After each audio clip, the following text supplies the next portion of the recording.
Hey everyone, Courtne Marland here, and I just finished this coaching call with a bunch of students in SAP, and honestly, I take dozens and dozens and dozens of these calls every single year, but this is by far, I think, one of the favorite ones I've ever done. Definitely my favorite this year so far in 2022.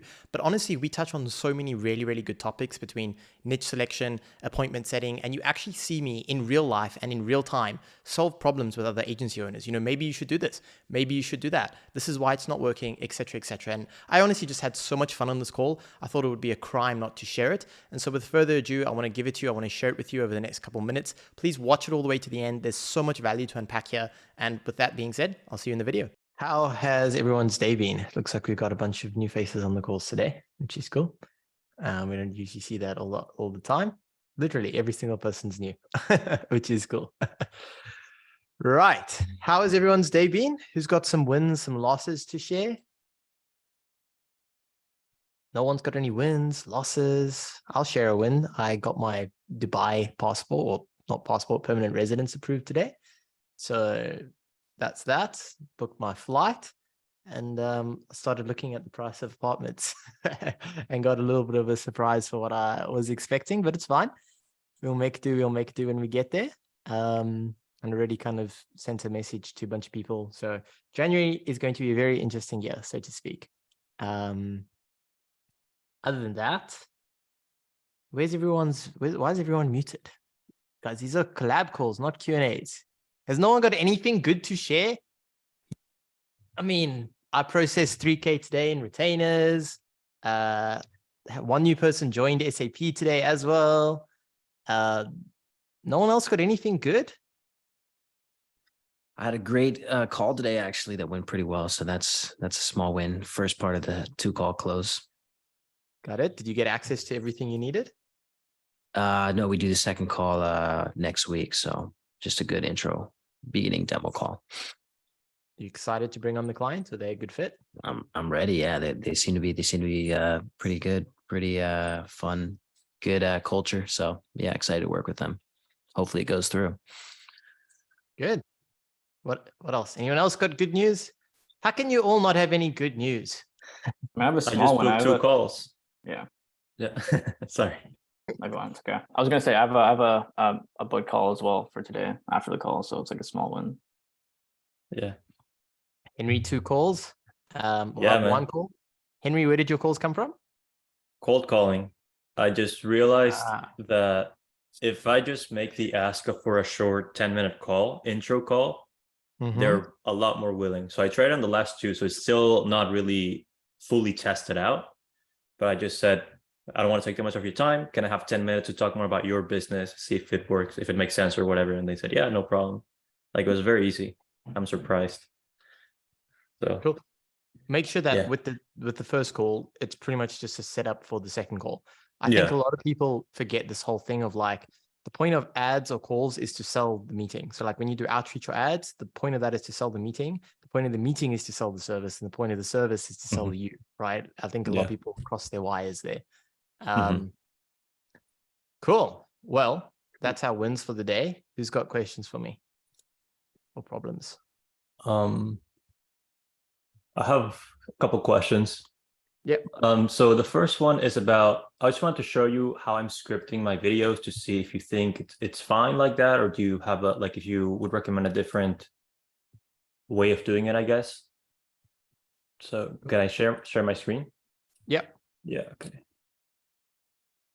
So these are video ideas that I've had right now. I'm planning on record these 3 tomorrow just to have it ready for then post them this week, actually, to hit those 3 videos a week goal that you told me. So for example, this one, what I have is like an intro, and this is going to be basically the same, just switching out like the purpose of the video, right? Just a couple of things that I'll switch out.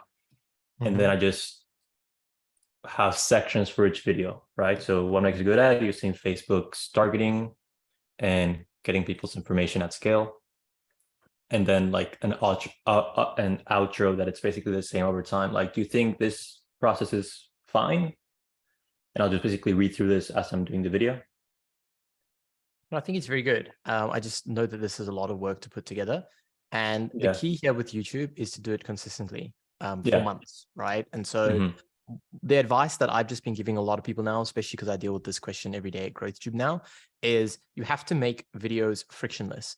If it's friction to create content, you're not going to do it, right? And so like, if you have to do all this scripting work, you might do it for a couple of weeks and then you're going to get burned out, right? And so if you can do this at a consistent pace, this is fantastic. I think a script like this is always better than no script, especially when you're getting started.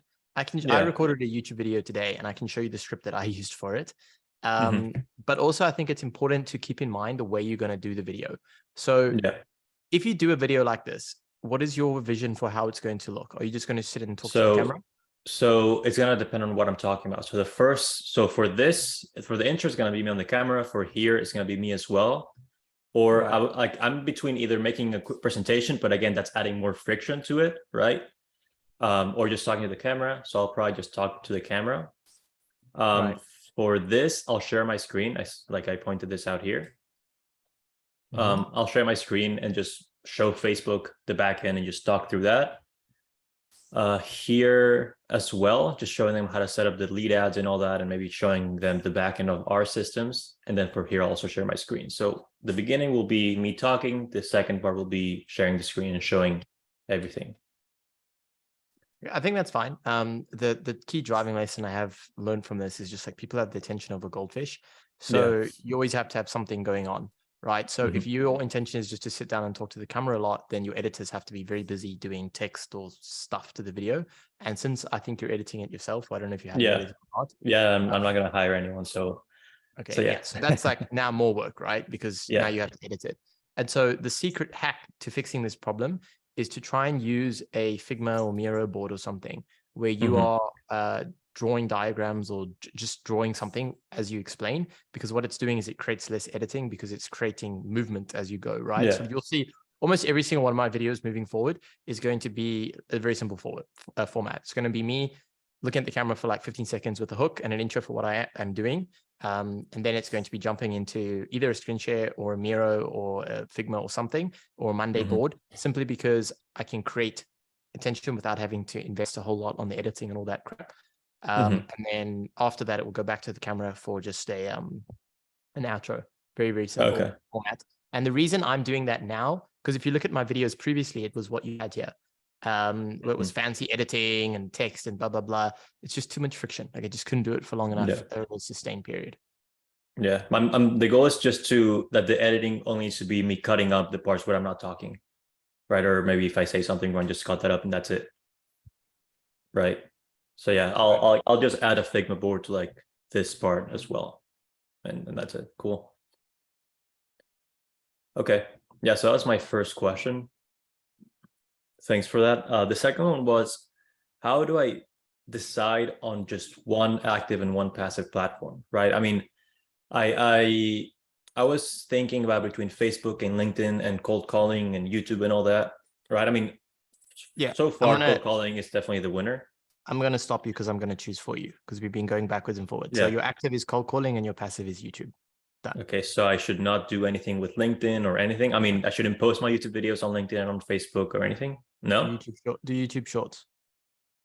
Okay. Okay. All right. Fair enough. Let's see if I have anything else. Honestly, the key here is not to do multiple channels. It's to do the channels well. So what that means is become obsessive over YouTube, which means like every time you post a video, dive into the analytics and see, okay, what's the watch time? What's the click-through rate? Is my thumbnail shit? Like actually get good at it. What people do is they just get decent at 5 things instead of great at one thing, which is why nothing works. So just pick one thing. I just picked it for you and just do it properly. Like if you're going to do YouTube, do YouTube. Make sure your landing page is optimized, be split testing thumbnails. Invest $200 a year into Tubity so that you can do automatic A/B testing on thumbnails, A/B testing on titles of videos, do 2 YouTube shorts a day, 1 in the morning, 1 in the evening. So you hit both time zones, 3 videos a week, and then coordinate that with all your other lead sourcing stuff. Obsess over the analytics, watch time, click-through rate, do a really, really good job. And that's how you'll see results versus doing 10 things and then nothing works. Sounds good. I'll do that from now on. Okay. And lastly, what's a niche question? So something I thought about, it was actually 2 weeks ago or something. that you mentioned accounting as a niche. And this might seem a little bit stereotypical, but since I'm Jewish, my friends and like I have a lot of accountants in my network, let's say. So do you think it's worth it to kind of test that out, not with emails or anything like that, but with my network? Hey, if anyone owns an accountant that needs more clients or something, let me know. I might have something for them. No? No. Two reasons. One, because you changed niches a while ago, which was a Yeah. dramatic change. So we don't need to change again. And two, working with people in your network like that is a recipe for disaster, because I would assume these are not business friends, they're family friends or friends. And them becoming clients is just a recipe for a lot of problems. Okay. Okay, so I'll just double down with this. Cool. I don't have anything else. You booked 2 calls today, dude. Why do you want to change niches? No, it's not because I can't book calls. Shiny object syndrome. It could be. I don't know. Like this past week, I was a bit off. Like I was I don't know. I just wanted to find something that would work maybe faster to get some money in the bank. But it was more of a desperate I'm going thing. to simplify your life. Wake up, film 2 shorts, film 1 YouTube video, spend an hour in the YouTube analytics, right? Yeah. Take any sales calls and spend the rest of your 10-hour day cold calling. That's the only thing you need to do. You don't need to think about anything else. Just do those 3 things every day for sustained periods and you'll get the results here. Like anything else about niches and LinkedIn and this and that doesn't matter. Just wake up, film a YouTube video, film 2 shorts, take any sales calls and spend the rest of your day cold calling people and have a good CRM so that you can recall all the people from yesterday or past sales calls. Those 2 things is the only thing you need to be thinking out. And if you can do that for 8 to 10 hours a day for a sustained period of time, you'll see massive success. If you do many other things all over the show, it's not going to work. Fair. Okay. Got it. Thanks, man. Anyone else? I'm in a motivated. I appreciate. Yeah, you're cutting straight to the chase. I mean, so maybe in the same vein, we're trying to decide on the niche or pick the niche. Maybe you can get some feedback on where I am so far and how to progress, or maybe it's along the same lines of in your motivation mode, just start. Where can I go from here? I think you know the answer. You pick one niche and then you just start and you reach out to 100 people a day and you set up an experiment, right? So 100 people a day for a sustained period, let's say 10 days or whatever. And then you look at the data and you assess, did everyone ignore me? If so, why?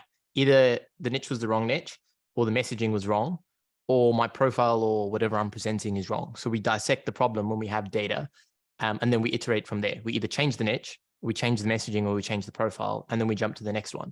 And then the goal is to shorten the time frame of each experiment because we have less variables. So like, for example, if we can eliminate profile the first time, we don't have to eliminate it the second and third time we iterate through it, right?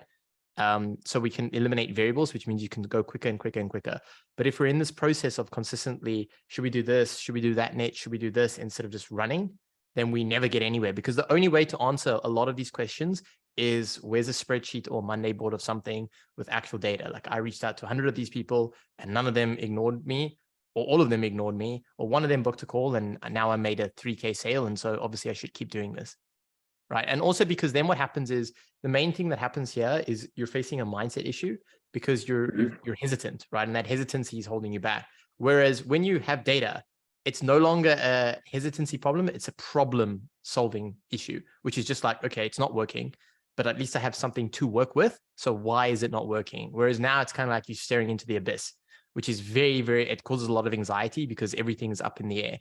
But when you have something tangible, like a spreadsheet with data points to look at, then you can move forward. That's why I tell everyone that like with anything that you do with outreach, if you are doing it properly, you should be deeply diving into your metrics and making decisions from that. Like a lot of people just do YouTube or they just do email or they do whatever, but they don't like have a plan. They're not like trying to improve a variable. And it goes back to that scientific test. Wahab did an incredible spreadsheet on that, which is somewhere in the community. If you search it up, you'll find it.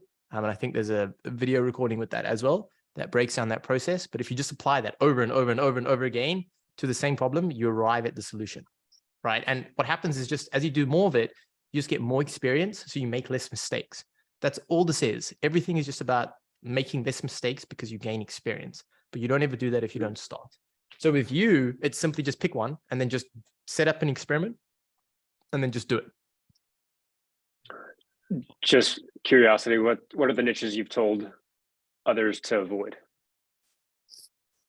Anything that is very, very complicated with service delivery, right? Or highly, highly specialized. Anything that is not sustainable long term, because I know with you have a little bit of a different situation. What I mean is something that's got ongoing support, right? And the reason you want ongoing support is because it creates recurring income. You don't want like these one-off things, and preferably you don't want to solve problems. You want to create product, right? So like with you is I would much rather in your agency build an app or build a web app or build something versus coming in and like rearranging the way a team handles bugs or errors or something, because that's now a problem solver, not a product builder. And when you build a product, you have long-term support, you have all these things you can add to it. If you're just solving very individual problems, it's kind of like bring him in, pay him, and then throw him away, and then bringing him the next time something doesn't work. And that's like a very bad feedback loop to get into. So it's not about like with your niches, it's just pick a language. That's one niche. And then pick a type that language builds in, a web app, an app, a this or that. And there you have your niche. Find a list of them on, for you, probably LinkedIn or Twitter, I would assume. And then just chase them. Just message 100 people and just be like, hey, this is what I can do. This is what I want to do for you. Do you have any requirements here? And through having those conversations, you'll gain 10 times more clarity than asking me, definitely, but also thinking a lot about it yourself. Is it's just going to the market and just being, this is what I can do. This is what I want to do. Who needs what I can do? And what does that look like? And if enough people give you the same answer of, I need this, then that is what the market demands of you. So that is what you do. The way people make mistakes is they create these delusions in their head of the perfect service market fit thing is this. And then they go do that. And then they chase something no one else wants. Does it make sense? It does. So to run that, let's say it's JavaScript, it's TypeScript, it's React Native, going down the vein of we're going to a native app that is able to be produced in 2 app stores. I still see that as a horizontal. Is that still the way to go? Where I see some others are maybe sticking more vertical, where I can do this one skill set, but it also provides a specific niche of chiropractic or whatever. I think you have to start horizontal. And then the key is to start horizontal and then look back on your customers and be like, well, what is the common similarity? Because what you'll find is you'll work with like 10 people and you'll figure out 6 of them are in the same niche. And then that becomes your vertical, right? But what not to do is to guess the vertical before you actually have something to build off of. That's why I'm saying just start and then you get some data. Okay. Does it make sense? Yeah, that does. And on providing you said providing the product, not the solution. Correct. Is that right? So I think this might apply to others as well. How are you, I think we're able to justify the sell based on how much they may be saving, not hiring the team member and the headaches that may come with that. You know, I can do the marketing for you or the ad, any of the service development.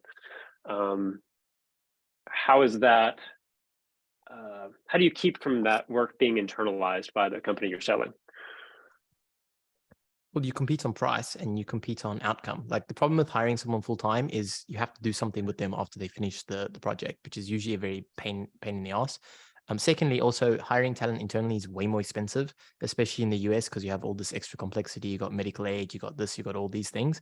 And usually what happens is when someone is hiring outsource, they don't want one person, they want a culmination. Because remember, you're an agency, you want the culmination of skills. Now, obviously that's what you front, but in the back end, in the beginning, you're going to just be a jack of all trades. So you're just going to do everything. But usually companies, especially big companies, won't do that. They'll hire individual people for specific roles and then realize, oh, now we have 5 people. Way better just to go to one agency where I just have one person and then their team does the back end stuff. But it's the same with ads. Like if you were a massive company and you had the budget, you're going to hire someone to do your copywriting. You're going to hire someone to do the creative. Then you're going to hire someone to do the media buying on Facebook. Then you're going to hire someone to do the media buying on Google. Like you're going to have all these individual peoples, or you just hire a marketing agency and they do all of that, which is very specialized skills. But in 9 out of 10 times, the person actually delivering the service is just one person just doing everything, but they have that myriad of skills. And that's what you present as an agency. That's the beauty of an agency. Plus you can fire them whenever you want, right? And you don't have medical aid and all these other things. And so, okay, I see the benefits of not. I see the benefits to share of why they would not internalize the talent over time. how do you still work through I'm not a SWAT team, I'm a dedicated partner in your journey with your business? How are you? I wouldn't do that until you've actually got them through the door. Like, the key is to remove as much friction as possible to make the sell, right? So like if they just say, oh, we're just looking for this person to do the project, just say, cool, I'll do it. And then once You've they're in the given them door, an objection. Okay. yeah, don't give them any friction to say no. Once they're in the door, you blow them away with service and you build relationship at scale, and then you start moving on other things. Right. But the key thing with sales is remove any reason for them to say no until you've got them. Then once you've got them, then you double down on them. Okay. I'm empty. Thank you. Cool. Hakon, yes. Yeah, so you raised your hand nicely for us. Yeah. So I've been just doing some outreach and stuff, and I have like some follow-up questions to you regarding that. Yeah. So yeah, we have like this high ticket service niche in Norway, and I've been like doing research, like finding all the companies in categories on Google, the ones who don't rank and stuff, and like reaching out to them basically. Would you, now I've done like some different niches, would you do a lot of different, it's the same niche, but it's in high ticket, would you do them one by one, like all the accountants first and test that? Or would you do like many at the same time, as long as it's in like that high ticket service niche we decided? If you were targeting the US, UK, or Australia, I would say go for accountants as a whole and go for like those verticals. But I know you're dabbling with the issue of like the population there is very small. So I would maybe go more horizontal and maybe just say, create a bundle of like 3 high ticket service providers, but they have to have common traits to them, like selling an accountant and like a chiropractor. Like those are very different services from each other. Like that's going to be a bit weird. So try and like bundle like professional services together, which is potentially like lawyers and accountants, right? Like that would be, there's some synergy between that. But like if you're working with accountants and then you're also working with dentists, and then your other guy is like a construction guy, you know, or like a roofer, like then you're all over the show. So you can say, I do lead generation for professional services. That is a niche in itself. And under professional is like lawyers, accountants, and lawyers, accountants, and what are a few others for professional services, probably like Forex or like financial advisors, something like financial that. advisors, all those things. Yeah, okay, so you do that. Yeah, that makes sense. Yeah, because when I tried, for example, I've been sending some emails to electricians, for example, in Norway, and it's like in the biggest city in Norway, it's like 100 companies with that.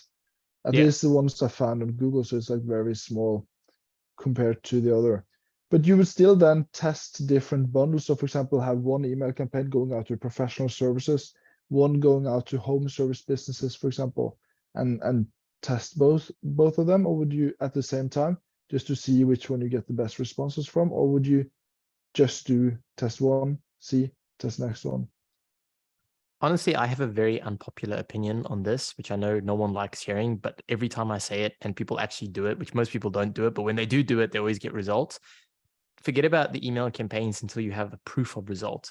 Manually type an email to each and every single person, right? And create a new email based on their site, right? It sucks. It's terrible. It's time consuming. But the thing is, like, you're flying blind because you're telling me that you're making an email sequence, but you haven't landed any clients. So whatever email you've created as a sequence is based entirely on a guess. And maybe it's an educated guess because you've got some experience, but it's still a guess.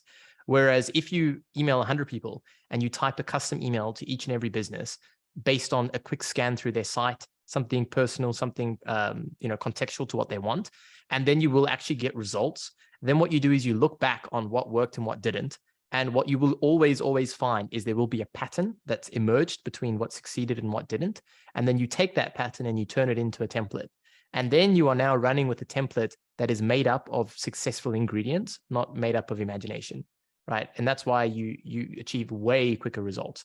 But it is just that beginning, really difficult, grueling exercise of like typing out email after email after email. It sucks, but it works a lot better.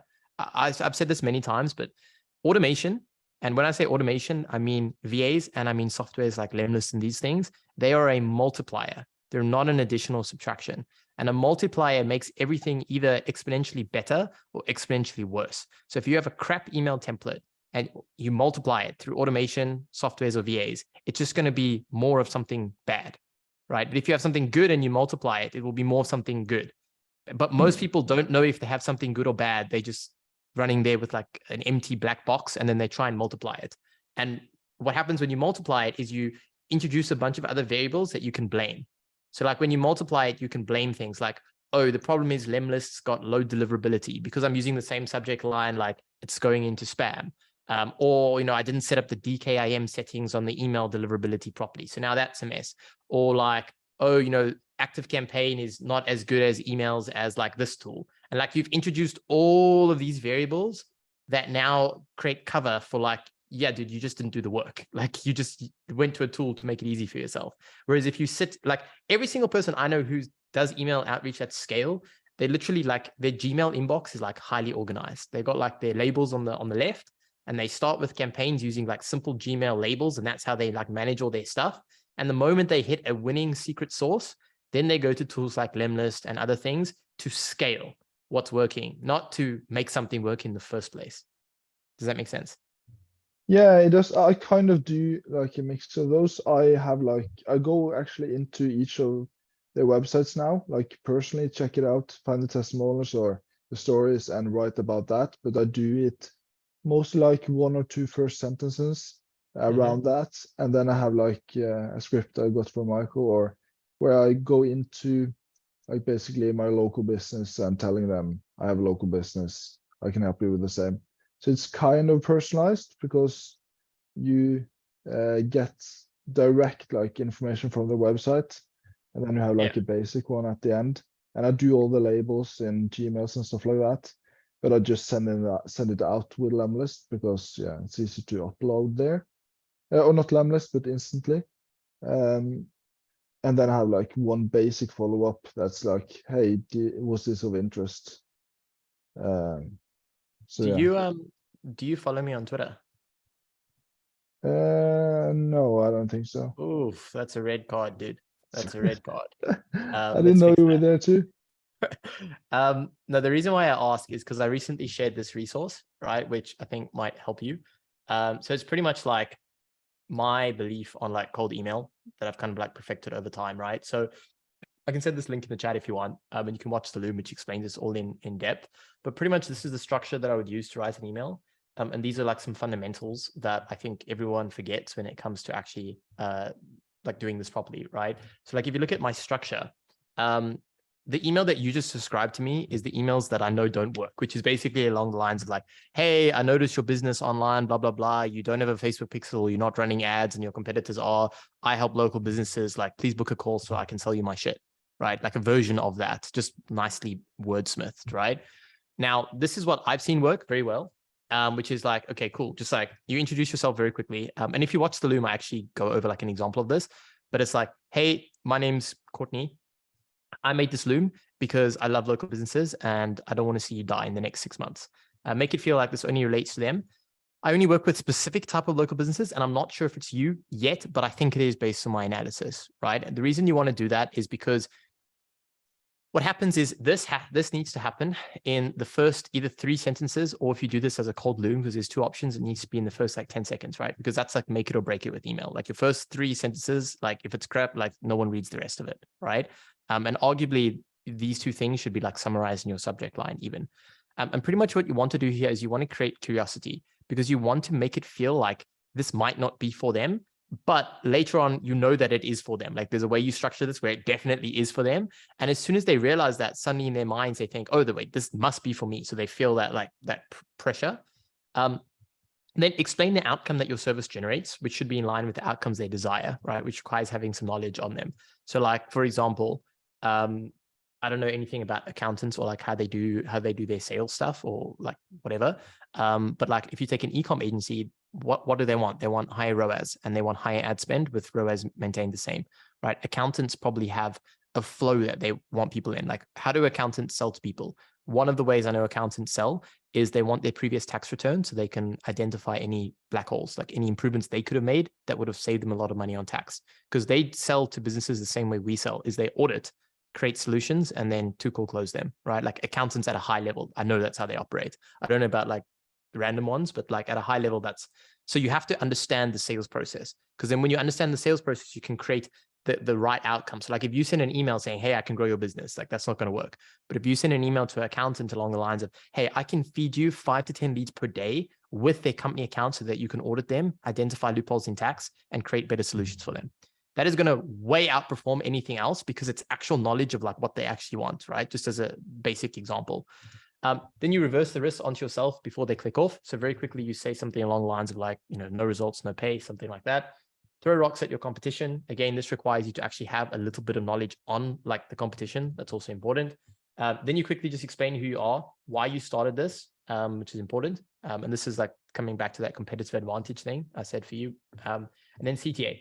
The key word here is like, I'm not talking about Facebook ads or Google ads or anything. I pretty much have entirely just spoke about the outcome and why it's important and like why I want to help them. I didn't go into the, things like, oh, we can do this and that and that. And the key here is you sell the outcome. And I did not tell them the how, right? The service. So naturally their follow-up response is going to be, this all sounds great. How are you going to do it? And then what you do is you leverage that into a call, because the main thing that people struggle with emails and cold message is they try and present a call without a valid reason for needing a call, right? And so what you do here is you want their response to be something along the lines of like, sounds too good to be true, doesn't it? Question mark. Or, okay, how are you going to do all of this? And then you leverage that. So you say, well, it's actually simple and it works consistently. But I can explain it in 15 minutes. Can we chat tomorrow? Something along those lines. So then you have framed the call as the solution to the question that they wanted anyways. Now there's a valid reason. It's a setup for the call, because when you jump on the call, it's very quick. It's like, hey, thanks for checking out my email. I know your time is valuable, so I want to explain how. And then you reiterate this and you go through the sales process. Like now you've set up a plan for a call. Most people just do outreach and there's no like reason for a call. So when you present a call, it comes across as he's just trying to sell me, which is why it doesn't work. And then just don't use the word call. I've always found the word like connect works a lot better. So it's like, well, I can explain in 15 minutes. Do you have 10 minutes to connect tomorrow? That just like works a lot better. People don't like the word call. It scares them away. So I'll send you this link. Watch the Loom, explains it way more depth, plus gives you some examples and some fundamentals. So I will send this in the Zoom chat. Yeah, amazing. At the call to action, would you then, you mentioned like the curiosity there, would you then have the call to action book a call, not I will send you a video instead, for example? Well, the call to action is something along the lines of, I want to explore if this is going to work for you. So remember in the beginning, so there's two ways you frame setting a call, right? And that's why it's important to understand the structure. The first one is you're vague enough in the structure to the point where you're trying to get a response from them, and then you move that into generating the call, right? But now if someone wants to take action, remember in the beginning of the structure, you said something along the lines of, I think that this can work for you, but I'm not entirely sure, right? But it's worked for many other businesses just like you, something along those lines. Then at the end of your Loom, you basically say, if you want to figure out if this will work for you, let's connect for 10, 15 minutes so I can look at your data and make a decision from there. So you are framing the call not as a sales pitch, but as a way to explore if this will work for them, which is a way less aggressive tactic than book a call so I can do it for you, because you are assuming that they want it. And the key that I've learned with sales is to not assume people want things, but to position yourself as a solution to their own curiosity or their own problems. Does it make sense? Yeah, that makes sense. You would, for example, at the end of the email, you would have like, do you want a video, or I can send over a video with more information? They say yes, and then you go into the whole thing in the Loom, or you had like, you go, basically on the website, and then you have that pitch where you like pitch the call or the connect. Or would you drop the Loom completely and just do everything in the email? Then you can test both, because I think there is something to be said for different cultures and different niches. Like I know in most European markets, like you have to talk a lot more and everything takes longer. In America, people buy things very quickly and they just jump on calls quickly. So you can usually get to the point. Like for Germany, I know it would be a long story of like 5 emails back and forth and like Looms and then like messing about. So I do think it's worth testing, but my initial gut says do it all in email until you need a Loom. Because again, like you want to eliminate variables. When you introduce more variables, what happens is now there's things. First of all, they have to watch the Loom. So now they have to sit and watch a video, which requires concentration and requires opening more stuff. Secondly, then it's like, well, now your face is a variable. Some people might think you're ugly. Some people might think you're mature. Some people might think you look dumb. Some people might think you look smart, right? Like it's just another variable, right? But if you keep all the variables eliminated, the only thing that's left is the one variable, which is the copy on the text, which is something that you can play with, right? Because when you have Loom, it's like, well, what's your tone? It's your likability, your accent, your face, your background, like all of these things now stack, and it becomes harder to see like, what are we actually doing here? Does it make sense? Yeah, that makes tons of sense. Yeah, just like getting it as smooth as possible there. Yeah, and you will not, as you mentioned, you will not say anything about, for example, Google Ads. You'll just do as the one you have on GrowthTube, just like the outcome, just the outcome, what you can do, and then pick the curiosity from there. Because no one cares about Google Ads, dude. No one. The only thing people care about is making money and growing their business, right? And that is the outcome. Like if you pitch me on Google Ads, I'm going to be bored. I don't care about Google Ads. If you pitch me on more qualified leads, I'm going to buy, right? Like no one cares how it happens. It's the same thing with like languages and stuff. No one cares what the app is built in, what language. They just care about like, well, do I need 2 versions or just one, because now it can work on multiple platforms? Or like, is it going to work? Is it going to be fast or slow? Like, is it valuable? No one cares. It's just like, does it work? Yeah. That makes tons of sense. Yeah, I will do. Yeah, I will watch that video and I will structure my emails and yeah, try bundle it a bit more together, like the niches and stuff. I think professional services is a very good one, because I think it's a vertical that's very expansive. It's also usually a niche that has money. Like all of the people in that niche have money to spend. It's high ticket services to deliver as well. And it's scalable because it's big enough. There's a lot of people. And also, if I think of every single professional services person, I would assume almost all of them spend a lot of time in their email inbox, right? Because that's how they do business. So it's like, I don't know that many electricians who like wake up every day and check the email. Like, I don't know if that's a thing. But yeah, that's one of my struggles. Thinking I'd talk to some guys as well, and it's very hard to get them on the phone. So I think it would be easier with professional services. Would you also like, for example, include? I've seen a lot of people have like consultancies and stuff like that here in Norway. Would you include that type of people, or would you just try like financial advisor, accountants, lawyers? I think again, like eliminate everything until you need to add. So like start with the 3, and then like if you need to add, then add more. But until you need to add, don't make it more complicated. Yeah, I like that. Yeah, that makes tons of sense. I appreciate that. Cool. Yeah, the key lesson that I think like everyone needs to take from this is like eliminate everything until you have to add more stuff. Don't add more stuff until you need to. Don't add in Loom until you need to. Don't add a niche until you need to. Don't add more writing until you need to, or more services, or more this. Yeah, simple works. Addition by subtraction. Yes, that's a good quote. I'm going to tweet that tonight. I need a tweet. I'm going to do that. There you go. Cool. Who else has got something for me? I got a question for you, man. What do you use to track? I know you're talking about outreach, but what do you use to track the outreach? Like as far as softwares? Google Docs. Just Google Docs. Google Sheets. If for you, Google Sheets. For me, I use Monday. Monday, okay. But you don't need Monday. Google Sheets is fine. Okay. There is an outreach tracker in the program on one of the modules somewhere. If you search for it, you'll find it. It's a Google Sheet template. Just make a copy of it. I think it's in the Social Flywheel. Someone can check me on that, but I'm pretty sure it's Social Flywheel somewhere. Sweet. Sure. And what do you? Sorry. What do you recommend? I'm pretty sure it has its own like section, the tracker. So you should find it. Okay, cool. I'll look it up. Thanks, guys. And then what do you recommend as the best channel for a real estate niche? Emails? Facebook Messenger. Facebook Messenger. Okay. 100%.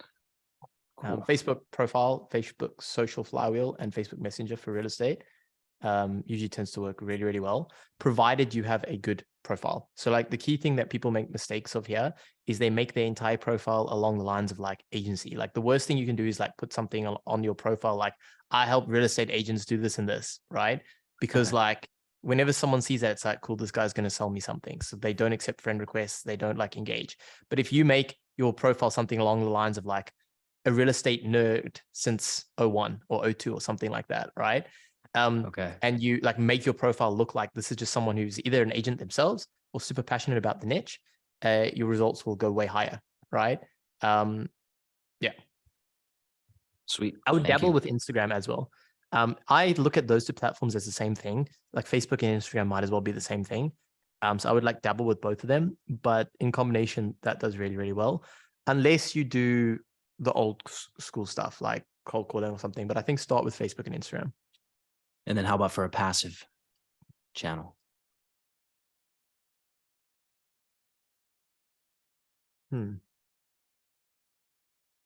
See, for me, like with passive is I like playing around with passive stuff, right? Like one of the things I would do, I know if I was this, is those custom letters that you can get printed. And then I would just, because the thing with real estate is you can get their addresses easily because they all have brokerages and they're all on Google Maps. So I would spend like $500 a month on custom handwritten letters, which get posted out to all of the real estate firms. And I would literally send that to like 20, 30,000 brokerages a month. Right. And I would just send them one every single month. Like the key is to send the same people a letter like monthly. Right. And you do that for like 3-4 months. Eventually someone will reply from the firm. Otherwise, they're just going to look like an idiot. So like there's all those creative ways. Yeah. Draw a little picture, send them a picture. Yeah, dude, there's like one of my, I think I've told this story like 100 times, but like I did this experiment once with an agency, like old school. And like it absolutely killed it for him. I don't even remember his niche. I think it was accountants actually, if I'm not mistaken. And pretty much I had this idea of like foot in the door. So you get these services called lumpy mail. So it's an actual plastic foot and it costs you like 20 cents. And they basically put a plastic foot in an envelope with a letter. And then on the letter, it's like, hey, I got my foot in the door. That's great. Things like that, because no one does these things. That's why they work, right? So I have all those like creative ideas. Like there's a million other creative ideas I have. So that's like all the creative stuff. But as far as like outside of the creative, like just passive, I would probably say maybe YouTube.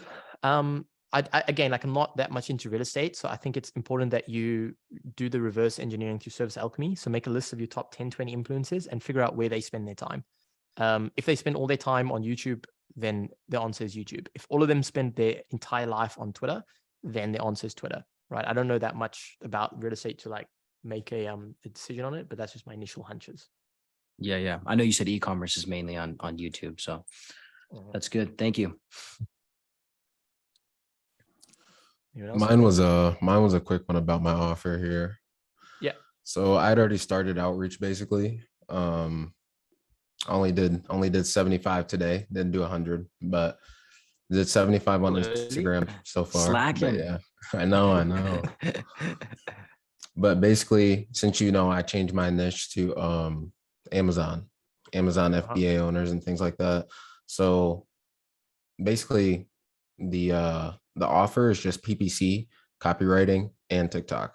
Now, I know you might think that's like a lot, but realistically, when you're doing PPC, I've done a lot of research on it and I've done a little bit of work in it also. Optimizing PPC really doesn't take too much time out of your week. It might take maybe 10 to 15 hours, right? So I was like, since I have dropshipping experience, I can also heavily increase their revenue by doing TikTok ads for them and hiring influencers there also. No? Should I just choose one? Yeah, just do Amazon ads for Amazon businesses. Like Amazon businesses will run away from TikTok and any of these things because they can't track the revenue.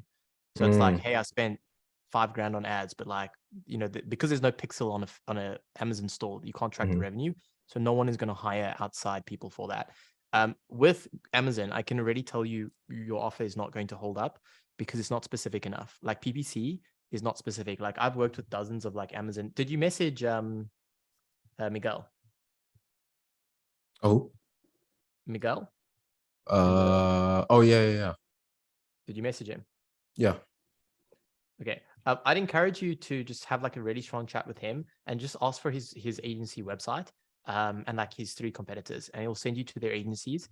Because like with Amazon, like PPC is not a service. Like it's quite complicated, the terms that they use. So like there's again, like I'm probably going to botch all the words here, but there's like Amazon listing optimization, which is a service that agencies sell for like $1,500 a month, which is literally what they do is they go to the product and they optimize the landing page of the top 3 products of their store, which involves rewriting all the titles for the Amazon stuff. Those images on Amazon products where it's like you go to the description and they've got fancy images and stuff like in the description of the product. that not every Amazon product has, but the ones that have the pictures are usually the ones doing really, really well. That's like an entire service in itself, which is literally, I think it's called Amazon Product Page Optimization, like as a service. And literally you can charge 1,500 to 2,000 a month. And all they do is they take like the top 3-5 products of a brand every month and they redo all that stuff. So the guy sits in Canva, makes images, does the text, does the titles on the back end. They A/B test the titles of the product. Like there's a lot of technical stuff in it. And that technically is Amazon advertising, but it's like a very, nuanced product. And then there's another service in the Amazon advertising world, which is buy box. So everyone in the Amazon world as a seller, they want the buy box thing. So I don't know if you've noticed this, but on certain Amazon products, there's like a buy now button immediately that you don't even have to go into it. That's called buy box. There's basically a bunch of criteria Amazon does to decide who gets the buy box. There's a whole service of people who literally just specialize in trying to get you to the buy box, right? Which is an entire thing. Then there's like product search, which is like a whole thing by itself, because that's basically Google ads on steroids. And usually that's what Miguel does. He does product search paired with Google ads, because Google ads has an integration with Amazon because it's search traffic. TikTok and others don't, so there's no tracking stuff there, right? So when you say PPC for Amazon, like that is too vague. You're gonna have to get a lot more clear with like what you are offering. Does it make sense? I just remember the name of his agency, by the way, so I'm just gonna look at his site. While you're doing that, I'll talk about guarantees with you, because a guarantee for me is a pretty big one. I know you advise against free work. Dude, blueprint for a beta offer like yours is $500 a month and no results, money back. Like that's the ultimate guarantee, because there's literally no reason. And then it's simple. It's like $500 a month until there's results, and if there's no results, we refund you. And when there is results, we'll charge your card the full retainer, which is the 2,000, because we have it saved on card. Like it doesn't need to be more complicated than that. Okay. I have to do some thinking now because I don't know, I have to reform everything, but all right. I do have one question though. In terms of urgency, is there any urgency based things that I could put in my offer for what I want to offer with Amazon? Beta. So what you do is the key here is to try and turn everything that's a competitive disadvantage into a competitive advantage. So competitive disadvantage, you have no clients. So you have no case studies, you have no proof, you have no results, you have no anything. So how do you turn it into an advantage? 2 ways. One, you attack it right in the beginning of the call. Do not wait till the person's like, who have you worked with in the past, or like what results? Because as soon as they ask that, you've lost. So you attack it before they can, you throw them off balance. So you say, hey, before I start the call, I just want to say first and foremost that I'm working with the top agency program in the world, where there's like 50, 100 other agencies where we're all solving this exact problem. So you can leverage SAP. Plus, I've been digging deep into this and I have experience in dropshipping, whatever. So I know a lot about commerce in general, but this is a new offer for Amazon agencies. So to counter that, 2 things. We launched in beta where we are working with 3 customers, and those 3 customers are going to pay almost 0 in fees. Plus, we're going to completely guarantee all the risk onto us by a money back guarantee. And I just want to let you know or make sure that you're aware of that before we continue with the call. And the person might have a couple questions or whatever, and they might say yes. Then what you've done, 2 things there. First, you've tackled the objection before they have it, because they will have the objection. So you've thrown them off balance, so it will make sales a lot easier. Secondly, you've already pre-framed it that they're getting a good deal. So when they ask price, that will be in their mindset. And third, you created urgency, because you said first 3 customers, like beta is limited to 3 customers. So then when they ask the price, you say, well, as you know, we're doing this for 3 customers, so we already have 2. And so you're the third one, or the second one, whatever you want. And it's $500 a month. But if you wait and you become the 4th customer, then we're going to have to charge you the full fee. So you've created urgency, attacked objection, and forced framed it the right way, all before they even get to the point. Okay. I will write the actually. Okay.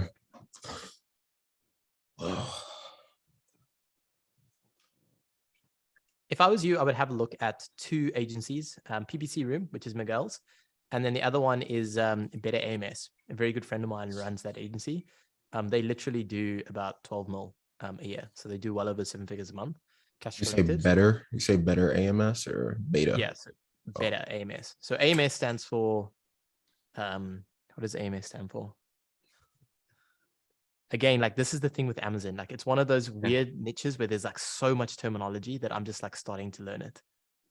I think it stands for like aggregated something. Like it's AMS, like anyone in the Amazon world knows what AMS is, but anyone who's not in that space knows nothing about it. But like it's a very technical thing for advertising with Amazon. So the key there is you have to learn the language of your customers. Because like if you do cold email and you're saying Amazon PPC, I guarantee you it's not going to work, because like it's broad, it's vague, and it's not the word that they use in the niche. But if you start things along lines of like Amazon product page optimization, if the brand needs that and you've provided the solution, you'll get way better responses. And it's also like, then they have actual questions like, how many products do you optimize? What's your success rate? What's the guarantee on percentage improvements on rankings on pages? Because that's all those metrics that come with that. Like now you have like something, right? If you just walk in there with Amazon PPC, it's like, this guy's like pitching me like everything. Like it's like one of those people that says, hey, I can do marketing for you, which is like, well, what does that mean? That's like copywriting, ads, Facebook, Google, like it's like everything. Does it make sense? Yeah. Amazon I is guess one of so. those niches where there's a lot that goes into it, which is why it's such a blue ocean, because it's very technical. I think I'm gonna go the listing route, because I don't know. I've done a lot of research, and I was already planning to do a little bit of copywriting anyway. So if I can fully revamp a whole Amazon listing, regardless, I think that's a lot better. But yeah, with that, how do you, so it's reoccurring, right? But So generally the top 3 products are like, or you explain it to me, sorry, go ahead. yeah, so the only reason I know so much about this, by the way, is because Miguel's in SPS. So I'm busy working with him on his backend alpha to launch like a VSL funnel and stuff. And so one of his friends runs an agency that does exactly this, just page optimization. And they literally charge $900 per product per page, which is, when I first saw that, I was like, wow, like I'm in the wrong niche yet. Like that's insane. So they charge that per product with a minimum of 3 products per month. So that's how they do it. And then any additional product after that, the person can just add on to their order for the month, quote unquote, right? And they've got it very nicely laid out on the website. So if you send Miguel a message, he'll just send you a link. Because what I did with him is we did the copy for his offer, which he wanted to add that to his existing offer. So I basically looked at everything that they had there, and I just like sort of kind of rewrote it and just like reframed it to make more sense. That's the only reason I know so much about this, by the way. Yeah, so that's why I said just like message him and just say, hey, can I have the websites of your top 3 competitors and the guy who does Amazon page optimization? And then just like look at the messaging they use on their website, because that's the messaging you need to be using. Okay. Yeah, like I also know, for example, Miguel, the reason he's killing it at the moment is Amazon rolled out some new thing like 2 months ago, where for the first time ever, you can run Google ads inside of Amazon, which means you have tracking. So every Amazon brand suddenly wants to do Google ads because they couldn't do it 2 months ago. So it's one of those things where it's like, imagine if you did TikTok ads 2 days after TikTok launched. It's like, it's so easy. Yeah. It's like a joke. And So, so that, yeah, sorry to cut you off, but I'm assuming that you just want me to choose one choice of delivery here. yes, In terms, like I can't do the Google ads and I can't, okay. All right. No. Pick one and then add as you need to. So like with Miguel, the only reason I let him add is because he's at max capacity, and his first customers for this new offer will be his existing customers because he can cross-sell. So he can already add 30 to 40K a month in billables just by selling to existing customers without having to do outreach and all these other things. So that is a case where it's like, okay, cool. It makes sense to spin up a new service inside the business versus like, right, we got a new service. So now we got to make a new funnel and a new VSL and then a new website. And then we got to do more outreach and we got to start from scratch. Because every time you add a service, like we got to do this whole outreach thing again. We got to send emails manually. We got to figure it out. Like we got to go through the whole process again. He's a 7-figure business owner. Like that's stupid to do that. It's not worth his time. But if you can just sell it to the existing ones, suddenly it makes sense. It's the same thing with GrowthTube. Like in the beginning, I only did the content. Now we do YouTube ads. I've never sent any outreach for YouTube ads. The only reason I did it is because every single customer of mine bought it the day I launched it. So it was like a home run. Otherwise, I would never have done it because it would have taken too much time. All right. I've asked a lot of questions. I'll let someone else go ahead. I feel like you guys are thinking I'm too intense here. No, I love That's it. what we I want. love That's it. what we want. Yeah. What? Oh, go ahead. Go ahead. Well, I was just gonna ask if everyone doesn't mind sharing what's all your guys' niches and why'd you choose them? For me, I'm doing landscaping right now. I chose it because honestly, Courtney recommended it. I did research between insurance, law firms, and landscaping, and I just thought landscaping was the best one. And yeah, that's why I chose it. Honestly, just went with it. Why was it the Cool. best one? Why? Yeah. Because so Courtney gave me some criteria to fit, like find five, I think it was 5 or 10 influencers or big accounts within the niche. The fact that the projects that I would get them are high value, like high ROI, basically. So if they spend $1,000, they could get 5,000, 10,000, 20,000 from a single project. And yeah, so that it was the only niche out of those three that I easily found like 10 influencers inside the niche. And plus the fact that the projects are so high value, like it's made it like it's easy to deliver, I guess, and for people to see the ROI on the service. I must And admit, influence. even I was surprised because there's literally an influencer who runs a 7-figure business teaching people how to start landscaping businesses. Like Yeah. that's like crazy. Like it's like a course on how to be a landscaper. It does 7 figures. That's how you know it's a blue ocean niche. But I just thought it sounds good because it meets all my criteria, but I didn't imagine it would be that good. So it's a good example of like weird things work. But sorry, I cut someone else off. Chance, you were gonna say something, I think. Sure. So formulating. It's a blue ocean niche because someone is training and making good revenue from it. What means there's no sharks? Because how many people thought that there's someone teaching someone to become a landscaper at scale through an online course? Like, it's just like, how many people think that like randomly? But pretty much everyone has some sort of idea of like, there's probably a lot of people teaching someone how to run Facebook ads. Like there's probably a lot of those people somewhere, right? Like I'm willing to bet there's like a lot of people teaching people like how to start an Amazon site or start like a Shopify site. Like these are like common things. Whereas like the random things like that, you just don't come top of mind. Because remember, if something is top of mind for you, the only reason it's top of mind is because it's mainstream, which means it's top of mind for everyone else as well. Right? So like weird things like that pass that criteria. So that's the first thing. But the second thing is if there's a 7-figure business teaching people how to start something, chances are those people need help starting it. So like if they're starting landscaping businesses, They're probably printing going to clients need for you, customers. basically. Yeah. So it's pretty much like every one of their customers is your customer. So now you immediately just have a lead list of qualified people. And then you can do you can make a little mini course and have an upsell, right? Correct. Beautiful. It's the same thing as like when I was in e-com space, I literally just used to hit up dropshippers all day long and be like, dude, are you tired of dropshipping? Like, do you want to run an actual business? Why don't you let me run your ads? And then if you don't burn the whole thing down with customer service, in 3 months, you might actually be a business owner. Like that's like my cold email outreach scripts that I used to use, right? Which used to do like really well because like only someone who's either insanely arrogant or just extremely confident in their abilities would type an email like that, right? Which is why it worked. I don't know if it would work now, but I just know it worked back then. And it also speaks to the pain of a dropshipper, which is like most of them feel like they don't have an actual business. So I like called that out straight away. And the only reason I knew that is because I knew the niche incredibly well, because I was one of them a long time ago. That's what I'm saying. It's the same thing with what I was telling Josiah there. It's like, you got to use the language that resonates with the niche. And the only way that you do that is by really, really digging deep into it. Like all these Amazon technical terms and all these things. The same thing with e-com. It's like, yo, dude, you're not a real business owner if you don't have a marketing agency. If you're still running your ads, you're not a business owner. You're a glorified ads guy. Like if you call people out on things like that and it hits home, like it drives results. Challenge them. Yeah. Challenge. But everyone else's niche, Desire, Amazon, something, Amazon listing.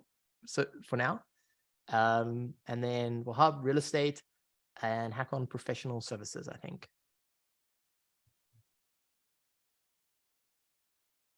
Does anyone else have any last quick questions before we wrap up? This was a good call. I had fun. I do. I stepped away for a little bit, but you were telling Josiah to basically on the demo or the sales call, for example, to be straight up and say right away that it's a new offer and that you're in beta, like from the get-go. I agree. Okay. I'm gonna say I agree with Courtney because, like I said in that book, Never Split the Difference. If you basically diffuse the negative first, you say it before they can even ask. So you say, "Oh, yeah, I bet you're thinking I'm just another salesperson," something like that. It diffuses it, and you take the power back. They don't have any power. They can't put you in an awkward situation. So that was really good by Courtney. I learned that from somewhere. It was probably that book. But like this is the thing, like I read so many books and podcasts and resources and courses and coaches and so many things. Like I just have a accumulation of knowledge from places. But I have been taught that a long time ago is on sales. If there's anything bad about you, you bring it up in the beginning. So like, for example, I took a sales call the other day and I was in the airport, which is not ideal for a lot of reasons, right? Like I was wearing a hoodie. So like I looked like a kid, like it's not great. So the first thing I did when I started is I just attacked it. I'm like, listen, this is not how things normally go. Normally I'm at my desk, I got a mic, like I look super professional. Now I look like a kid in the airport, which is not ideal with my headphones on. So I just want to apologize and then explain why. Because otherwise, like it's subconsciously hitting them. And then even though they probably won't say anything, it's going to be one of the reasons they don't buy, right? So like I learned that a long time ago is if there's anything bad about you, your service, your offer, your situation, confront it in the beginning. Because if you bring it up, you control the way it is framed. If you let them bring it up, you give them the ability to frame it however they want. Does it make sense? Which I think is what Josiah was alluding to. Yeah, it makes a lot of sense. Golden, yes. The next question was about guarantees. I know you told me before to offer a blanket 14-day guarantee just right away. Would it make more sense to do 30 days so that they stick longer and I have a better chance of letting them see some results, or keep it at 14 days? No, I think the key word with guarantees is to say it in as less words as possible. So like I would just say no results, no pay. Like that's your guarantee. And what that basically means is they pay for a month, which is 30 days, whatever you call it, and no results, no pay. Super, super simple. Because like then it's easy to explain. It's like I help X achieve Y and no results, no pay. Like very easy. Okay. Got it. Courtney's not gonna agree with my guarantee. I know, because it's a heavy stacked guarantee, and it's definitely not something you can say in one sentence. So for me, I'm trying it because I'm gonna try different things, but this is what I'm gonna try initially, just to get my first client at least. So my guarantee is a long one. It's a long one. I'll say it at first, and I know it's not gonna be agreed with, but I frame it as a 21-day free. I'm gonna do one product optimization. So that's how I have to change it around now because it's a product listing. So 21 days. And then once 21 days is passed, no, because now it's different. So I'll just share the old one. I'll share the old one. So it was a 21-day PPC ads optimization. And then if your store hasn't hit X monthly revenue within 180 days, we'll give a full refund. And since the store didn't reach X revenue, we will pay the difference for the last 2 months. And for your time, we'll give you a 35% discount for 3 months of service or 1 month free of service, just to say sorry. So like for me, it's just if they don't agree to that, it's just stupid. Like I'm taking on all the risk if I mess up or if I don't produce results. But it is a high stack guarantee, and there's a lot of risk involved with it, if that makes sense. Did anyone understand that guarantee? Like the logistics of how it actually works? Say it again one more time slow. Because I like do this for a living and I have no idea what you said. Okay. So the first 21 days are free. And I view that first 21 days as a result for me to prove myself. And if you don't like what I've done for that first 21 days, we cut the ties, it's fine. But if they stay after the 21 days, we go into a 180-day period. So you're in a 6-month contract with me if you like that 21 days. So my guarantee once that 180-day period starts is that we're going to agree to a revenue target for your store. And if I don't reach that, you'll get a full refund. And for the last 2 months, so say we agree on $10,000 a month for the revenue, right? And I only get them to $9,000. I would basically pay them $1,000, but the amount I can return to them only goes up to $5,000. So that way it isn't like anything crazy, you know. But regardless, so I'll pay the difference for the last 2 months. And for your time, I'll give you a 35% discount for the last 3 months of for 3 more months of service, or you can get 1 month of service free. Because maybe they still like me. Maybe they're like, okay, you know, it was fine, you know, and they won't even take the guarantee, but I'll just give them the 35% discount for 3 months. So Why don't that's we- how. Why don't we replace all those words with no results, no pay? Yeah, I mean, that's what that, Because that's basically what it is, just with like a lot of technicalities and conditions. Because the thing is, like, you just open yourself to a lot of problems, because it's like, well, why 21 days? Then it's like, why 35%? And like 35% of what retainer? So like now we got to sit with spreadsheets. And then it's like, after 2 months elapse, then this, and then it's like 6 months. It's like, well, why 6-month contract after 21 days? Like, and how much notice do I have to give you to not be in a 6-month contract? And then like, if I want to cancel the 6-month contract, like, how do I go about doing that? And like there's like all these like questions that now you got to sit in a spreadsheet working it out. And also, I would never, ever, ever offer guarantees based on numbers until you have data. So you're saying something along the lines of, I wouldn't offer this. I wouldn't offer this right away. So I would just do I should have said that. My first guarantee would just be money back. But when I was to get to a more advanced stage, it'd be something like this, hopefully, because I wanna guarantee stack. But regardless, I wouldn't do it for my first one because I don't know what I can offer. So it would just cause a lot of problems for me in that initial one, because I don't even know what I can do yet. So I'm not a complete idiot, but you know, it's just, yeah. Cool. But yeah, I just do Nice. no results, no money. That's it. Mhm. And until like you have some data and some track record to start guaranteeing numbers sure. and other things. And just like one thing I've just found is like anything complicated in sales makes everything more complicated to sell, because then it's Yeah. like, why this number, why that number? Like now you need contracts. Now it's like dates come into play, like just gets complicated. And then you have a million people signing off things, and then you have contract, like, can you change this word? And then you have contract softwares, which is like more costs and like more logistics. And like, then it's like, oh, who needs to sign the contract? The business owner. Aren't you the business owner? Yeah, I'm the head of marketing, but not the business owner. So I can't sign. Then it's like, oh, well, then where's that person? Then like very complicated and convoluted stuff, especially in like the issue with Amazon businesses is it's a double-edged sword. They're always big. Like they have boatloads of money. Like when I looked at Miguel's client list, I was like, this is insane. Like they spend like $1 million a month on ads. It's like ridiculous. But that's normal, because like they spend $1 million and they make like 1.5 back, and then really their profit's only like 100 because of all the product costs and stuff. So like that's just how Amazon works. It's just like economies of scale, right? But that's like normal. So yeah, big companies, big teams, which means contracts are just like a problem. Yeah. Chance, go for it. Got two. One is PPC, all the acronyms. Is that an implementation detail rather than an outcome, or is that important to know when Josiah or whoever's selling that makes a pitch? PPC is not an outcome. PPC is a service. So PPC is basically Facebook ads or Google ads. It's like you can categorize Facebook ads, Google ads, all of them as PPC. Okay, gotcha. And so selling software where the outcome is not going to come within the first month, how would a guarantee come from you, or what comes to mind? The key things with software development guarantees is timeline, because everyone who builds software knows that everyone does timelines. And then what happens is there's always extras. So like they say, hey, I'm going to build this by this timeline. And then it never is the timeline. It goes over the timeline. And then the agency tries and builds a bunch more stuff. So like the guarantee is like, it will be done by this date.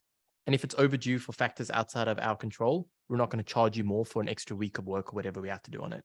Because like anyone who builds software, that's their main concern. It's like these guys quote me, because most people with software, they don't do like project-based stuff. And the reason they don't like that is because they always drag it out, right? And that's why I think like a ninja move as a software agency is to sell on project, because like people like that. I would never hire a developer on hourly or like all these things, because it's first of all misaligned incentives. But secondly, it's just like everyone who builds software is always worried about things taking longer than they should. So a simple guarantee would be like, this is the cost is the cost, it's not going to go up. And this is the deadline, this is the deadline.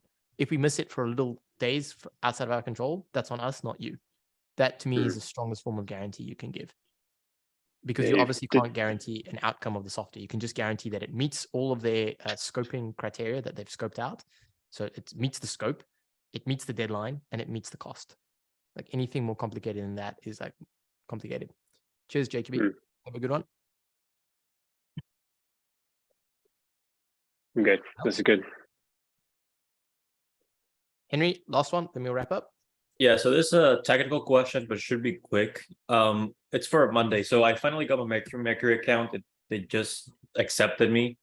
So how do you set it up so that it tracks that it's an expense and not like deposit that was added into the Mercury account? Because I have my like cash flow thing on Monday, but I just passed some money from my Chase to Mercury, and I counted as an expense instead of like income, which it shouldn't be income either. So how did you set it up so that it knows if it's like a deposit or an expense? Do you remember? Well, a deposit is a positive number and expense is a negative number on the account. So Yeah. like Mercury would have seen that as an income. Yeah, no. It coming is, into the account. it is. But on the Monday side, I mean, how do you? I'm pretty sure that I just because I built it in Zapier, right? So Yeah. obviously Zapier is the glue. I'm pretty sure I just had a path, and the path was like, if it's a positive, go down this route, and if it's a negative number, go down this route. Okay, simple. And then like, yeah, super simple. And then like if it's a positive, then it would just set the type category to income. If it's a negative, it's set the type category to expense. Pretty sure that's all I Okay. did. And you only use Mercury, you don't connect Stripe to it as well, or only No. Mercury? Okay. The reason I don't do Stripe is because Stripe has like too many notifications for other things. Like it's got like new customers created and like all these extra things, and it burns through Zap Connects very quickly. And also the reason I don't do Stripe is it's not a true. So remember, the reason I like my Monday board is because it's cash. Stripe is revenue because you know you have expenses and then like, and the Stripe fees adds and all the that. weird fees and all this crap. So I just track cash, like bank account movements, because then I don't have to worry about all the other things. Okay, cool. That makes sense. Thanks, man. That's it for me. Cool. Right, guys. I think this is definitely one of the best calls I've had this year. Actually, I enjoyed this call. Coming in really late. Yeah. Cool. All right, everyone. I'll see you all on Tuesday. Have a good weekend. Bye, Thanks, man. guys.